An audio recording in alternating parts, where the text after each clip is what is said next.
Yep, this is the iPhone 5. Flat edges, aluminium back, you know the one. So I've definitely had it for over a decade now and I actually still use it. Do you want to know how I actually use it? Let's have a look. Hi everyone, it's Charlotte here, good to see you. Or if you're new, if you love the idea of hearing more about tech trends, AI and e-learning, then do hit that subscribe button because I'm here every single week bringing you content. Okay, so let's dive into the details. Today I'm taking a look back at the iPhone 5. It was released in 2012. I bought it around in 2013. So we're looking at 12 years ago. And while since then I've moved to Android, if you've been with me a while, you've seen that I use an Android, but I'm still using this 12-year-old phone and here's why. So first of all, let's rewind to 2013. The iPhone 5 was everywhere and it was Apple's best-selling phone at the time, and honestly one of the most refined designs. You know, it was thin, light, introduced the lighting port, and the 4-inch Retina display felt like a big upgrade back then. So what really stood out was the aluminium back. We don't have this with the new iPhones. It's all made through glass and it actually feels like really premium, like really good quality. When you're comparing it to today's phone, it's made from glass, so it's quite slippery if you don't have a case, obviously. They are shiny for sure, but they're slippery, fragile, and always need a case. This one does not slip easily from my hand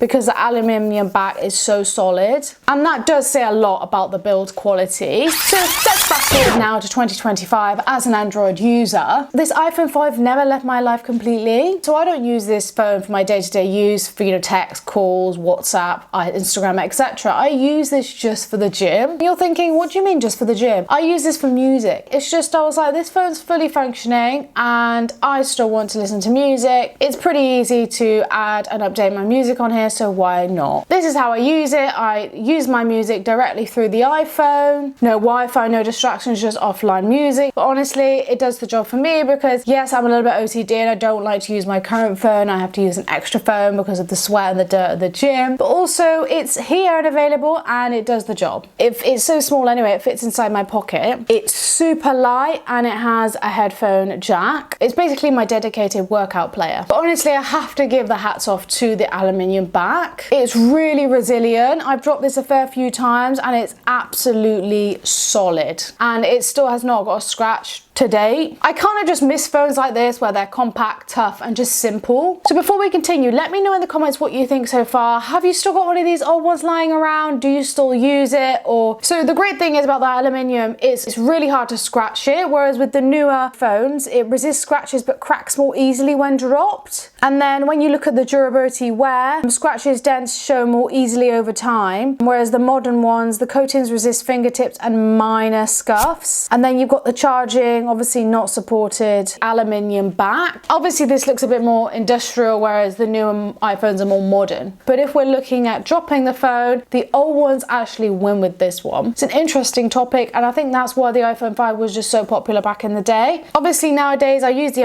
Android, which is a lot larger.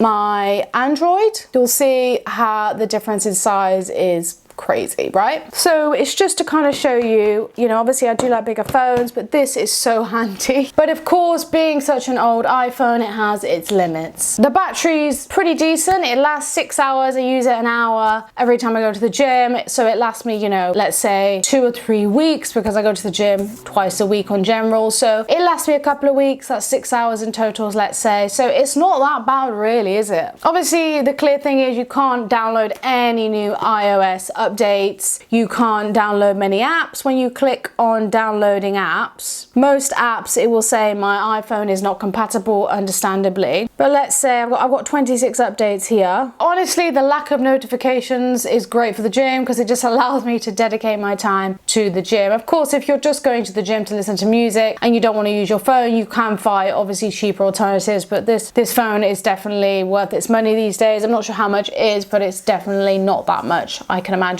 So obviously through my journey, I've been with the iPhone, I've been with a couple of Androids, and the great thing I like about the iPhone is it lasts so long. The thing with with the Android, although the old ones are fully functioning, they are generally more slower and the battery drains a lot faster. To know, I've never replaced the battery of this one, whereas with the Android, the ones I buy, I have to replace it every 5 years. For any of the Androids I've purchased, I've done the S8, S21 Plus, and all of them I have to replace the battery within 5 years. This one, 11 years, and it's still allowing me 6 hours of battery life. Pretty good, do you think? Is the battery draining a lot more for you? Let me know in the comments below. The iPhone 5 maybe retired from my daily life a long time ago. I'm still using it in some form. If you guys are interested in learning more about specifically the older iPhones, I will pop a couple of links below that you can check out and look into more detail. I would say this is probably the oldest tech I currently use. So what do you guys think? Should I just get rid of it, or should I just keep using it until it fully is not functioning? Let me know what you think. If you guys did find this video insightful, do give me a like, and don't forget to subscribe for more weekly updates where I love to share lots of different tech reviews, AI trends, and lots more as well. Thank you guys for watching. Have a good one.